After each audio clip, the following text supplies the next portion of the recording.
new Congress of the Soviet Union, a quite incredible event. It was on live television over there, a fact which also seems almost incredible. The audience was estimated at 200 million people spread across 12 time zones. Most of those people slack-jawed in amazement at what was being said day after day. What was said has not been much heard over here, and we very much want you to hear it as a measure of how fast things are changing in what we used to think of as the monolithic communist world, especially this morning, when democracy in China seems to be lying for the moment in a pool of blood in Tiananmen Square. We want you to hear what was said last week in Russia. The new Congress, holding real power, assembled in the Kremlin. Mikhail Gorbachev said, "We are learning democracy." До начала есть еще немного времени, и все мы мыслями своими, чувствами там, в Кремлевском дворце съездов. This was the result of what was, by Soviet standards, an astoundingly free election. Hundreds of these people are not even members of the Communist Party. They came to Moscow from the farthest corners of the largest empire in the world to sit together in one room, to shout and wrangle and air old grudges, to try to learn democracy with the whole country watching on television. Наш съезд не может быть начинать. We can't do it the old way, he says, with orders coming down from the top.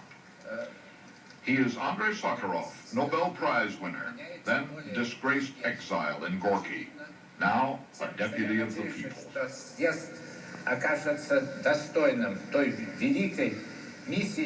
he talks past his time. The Congress wants him to sit down.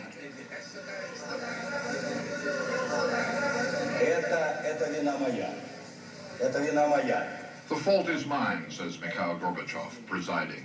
I forgot to say, people should talk only 5 minutes.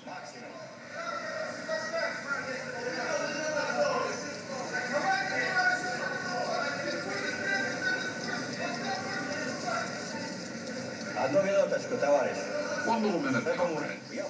I ask you, comrades, let the man speak. But how can he talk so long when others can't?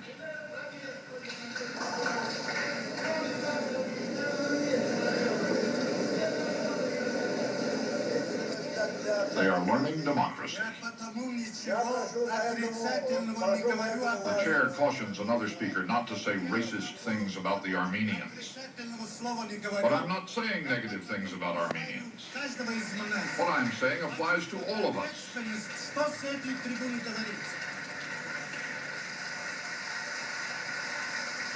Another speaker. The people have not been told the truth about what happened in Tbilisi.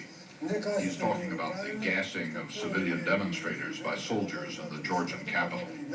I have a videotape here that clearly shows the action of the military. There was a military cover-up. We should demand answers from the Politburo about what went on.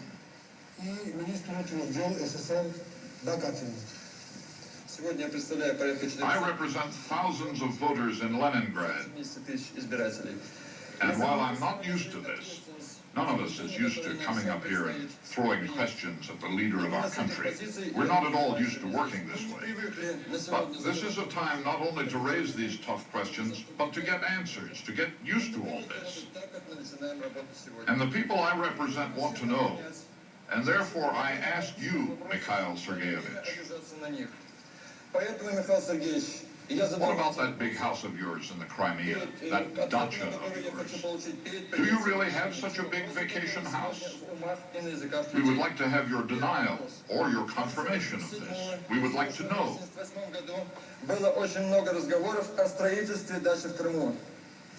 Gorbachev, making notes, knew he'd have to stand up later and answer. Because, said the deputy from Leningrad, millions watching television today need to know what's what. Gorbachev said later he has a dacha. Lots of people have dachas, he said. A truck driver from Kharkov to Gorbachev, who sat listening just behind him. I compare you not with Stalin, but with Napoleon, who had great victories, but whose wife pushed him to become an emperor, pretentious and egotistical.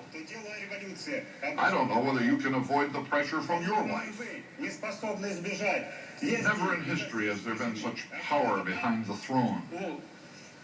Some people in our country are eating chicken, and others are only licking their fingers. What kind of perestroika is this, asks the Kharkov truck driver. The people will never accept this inequity. This is a dangerous condition. Therefore, I say to you, Mikhail Sergeyevich, I can vote for you with a clean heart. But you must know that we, the people, feel that the more we help you, the less we are being helped.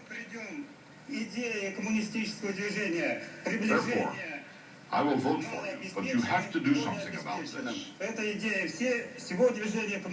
people demand that you do something about this. Thank you for your attention. And then there came a man who said, comrades, the things they said we'd be given over the last 4 years have not been given. People are living worse, not better. Nothing can absolve Comrade Gorbachev for responsibility for everything that is going wrong. This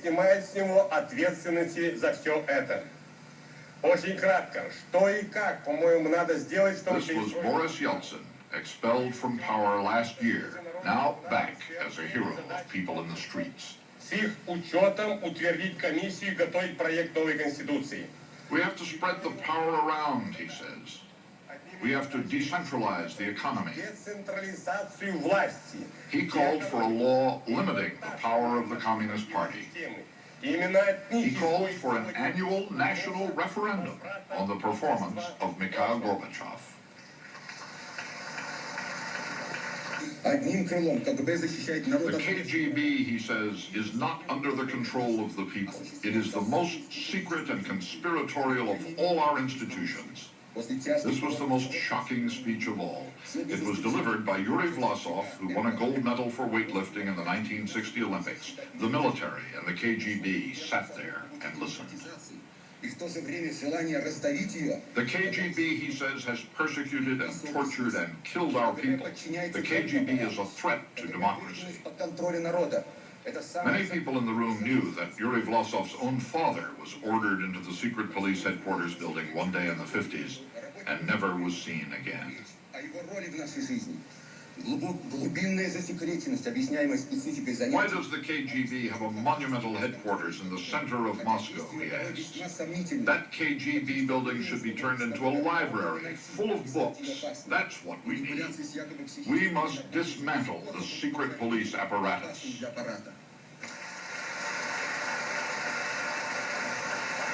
Hundreds of deputies stood and cheered. Others sat stunned and unbelieving. No such thing has ever been said before from a public platform in Russia.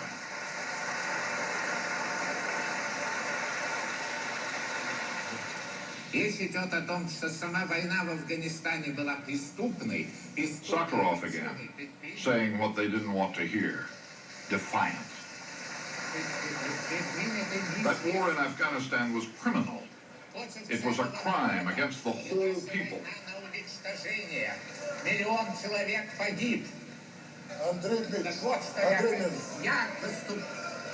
Yes, criminal. I spoke out against sending armed forces to Afghanistan, and for that I was exiled to Gorky.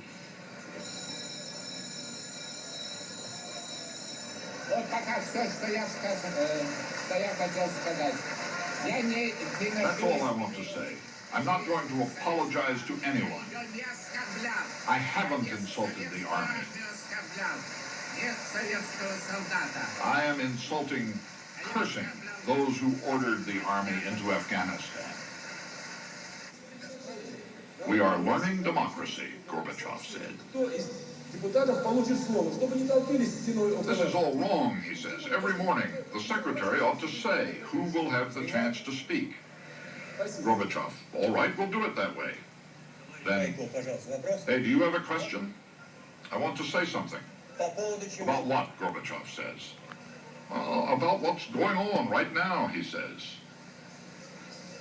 The question is decided, he says. There was a time when the man in Mikhail Gorbachev's position decided all questions by himself. Last week, he had the assistance of 2,250 others. Listen.